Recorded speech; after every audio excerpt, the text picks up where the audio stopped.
A Rede Globo é uma concessão pública, mas atua como se fosse uma monarquia absolutista, com o editorial no lugar da coroa e o Jornal Nacional como bíblia oficial da burguesia brasileira.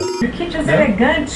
O filme de hoje é tão absurdo que você vai ver a bolsonarista da Regina Duarte indo para Cuba. Hoje vamos analisar o documentário Muito Além do Cidadão Kane, dirigido por Simon Hartog. Um filme que foi proibido no Brasil por décadas, porque expôs o que todo mundo já sabia, mas ninguém tinha coragem de mostrar. O senhor consegue fazer um 4 aí pra nós? Dá o papel aí. Mas antes de entrar nesse túnel do tempo cheio de vítimas da ditadura e manipulação de massa, já deixa o like, se inscreve no canal, compartilha esse vídeo e, se possível, nos ajude com o Apoia-se para que a gente continue realizando esse trabalho, até porque a gente não recebe nenhum centavo das organizações marinhas. Bora!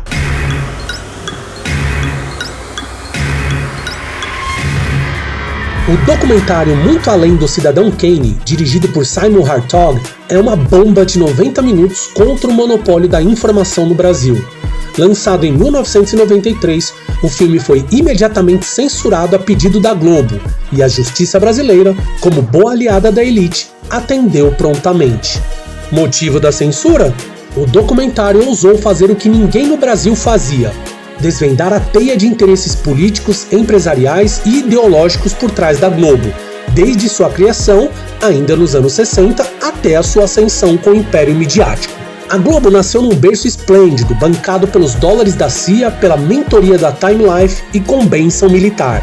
Sim, isso mesmo. Durante a ditadura militar, a Globo foi parceira fiel do regime, abafando greves, silenciando massacres, distorcendo fatos e empurrando o milagre econômico como se o povo estivesse de barriga cheia. Enquanto o país era governado com porrete e censura, a Globo moldava o imaginário popular com novelas coloridas e telejornais monocromáticos, sempre com uma narrativa alinhada ao poder. Ela ignorava a tortura, fingia que os porões do DOPS não existiam e chamava os opositores do regime de subversivos perigosos, quando na verdade eram operários, estudantes, camponeses e jornalistas lutando por democracia e dignidade. E não para por aí. Com o passar dos anos, durante e após o fim da ditadura, a emissora continuou servindo como guarda-chuva ideológico da elite brasileira.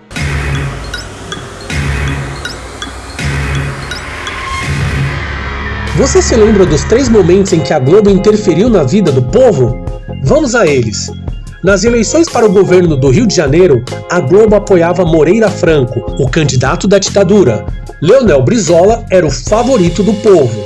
A tentativa de fraude se deu com a ajuda de um sistema paralelo de apuração de votos.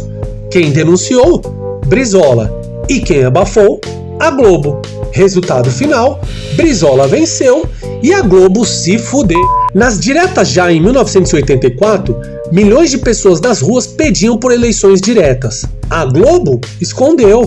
Ela chamava os atos de comício da música popular brasileira, só porque alguns artistas da música, como Rita Lee, Caetano, Gil, Chico e tantos outros, amplificavam a voz do povo pedindo o fim da ditadura. E o melhor e mais conhecido caso foi o debate entre Lula e Collor em 89. No segundo turno, a Globo editou o debate para favorecer Collor. Ela mostrou Lula nervoso, inseguro e Collor como um herói pronto para salvar a pátria. Vale lembrar que num debate ocorrido dias antes entre eles, Lula claramente havia vencido e muito provavelmente seria eleito. Mas o editorial da Globo decidiu promover outro debate, onde aí sim, com a edição e exibição de apenas 6 minutos, Collor saiu vencedor. Então vem a pergunta: o que fazer para acabar ou pelo menos diminuir o poderio da Rede Globo de televisão?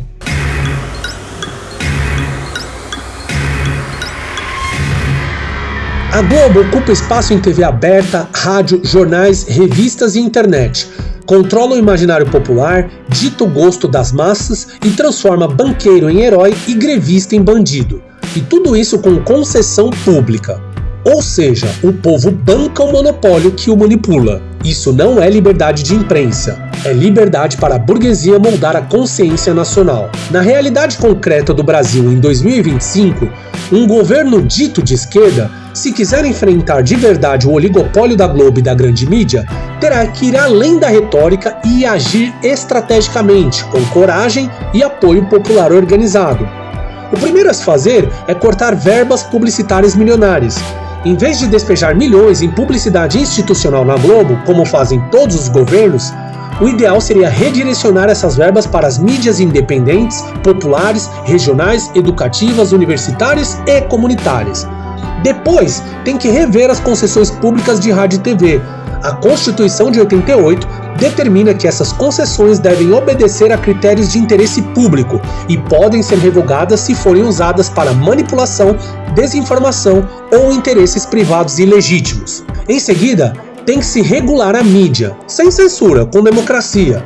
Criar uma lei da mídia democrática, como propõe o FNDC, Fórum Nacional pela Democratização da Comunicação, para limitar concentração de propriedade, como por exemplo, proibir que uma empresa tenha jornal, rádio, TV e site ao mesmo tempo no mesmo mercado. Garantir tempo de programação para TVs públicas, comunitárias e educativas, proibir aluguel de horários para igrejas e seitas e estabelecer cotas obrigatórias para produção independente, regional e popular. E depois disso é fomentar a produção audiovisual periférica, estimular por meio de leis de incentivos e editais públicos a produção de conteúdo feito por periferias, indígenas, quilombolas, sindicatos, MST, estudantes, artistas independentes e cineastas engajados. Tem que se fortalecer canais como a TV Brasil, a TVT, a EBC, com autonomia e produção de qualidade. Nada disso vai acontecer se não apoiarmos candidatos radicalmente favoráveis a essas mudanças.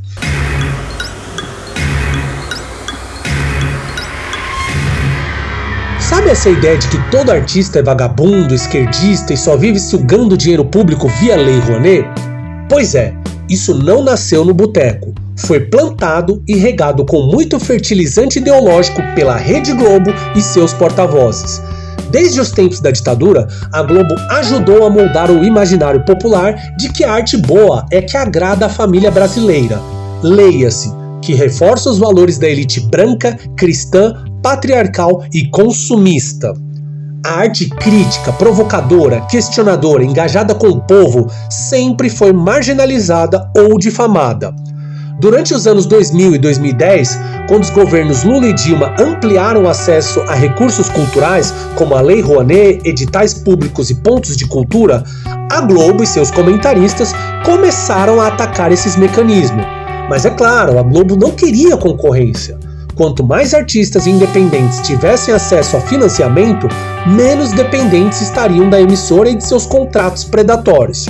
Então eles começaram a martelar: artista esquerdista, artista mamador, Lei Rouanet é mamata, tudo vagabundo. Enquanto isso, a elite artística da Globo mamava no Estado via publicidade, isenção fiscal, leis de incentivo e até leis específicas para audiovisual e exportação de conteúdo.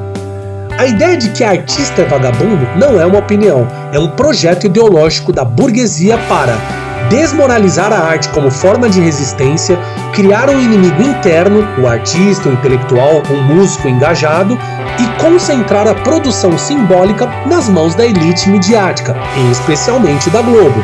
Enquanto o povo odeia o artista periférico, a elite enriquece com novela, Big Brother e comercial de banco.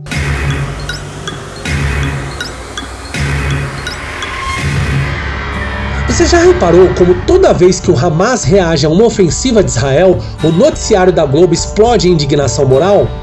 Mas quando Israel bombardeia hospitais, escolas e campos de refugiados, a emissora usa palavras como resposta, legítima defesa e conflito em escalada. Pois é, a Globo não é neutra, ela é sionista e isso não é acaso, é projeto.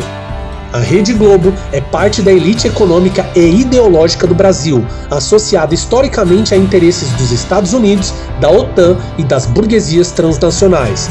Ela reproduz fielmente a narrativa geopolítica do imperialismo, porque seu modelo de negócios depende da publicidade de multinacionais, bancos, corporações globais e embaixadas. Ela está ideologicamente comprometida com a lógica do capitalismo liberal ocidental.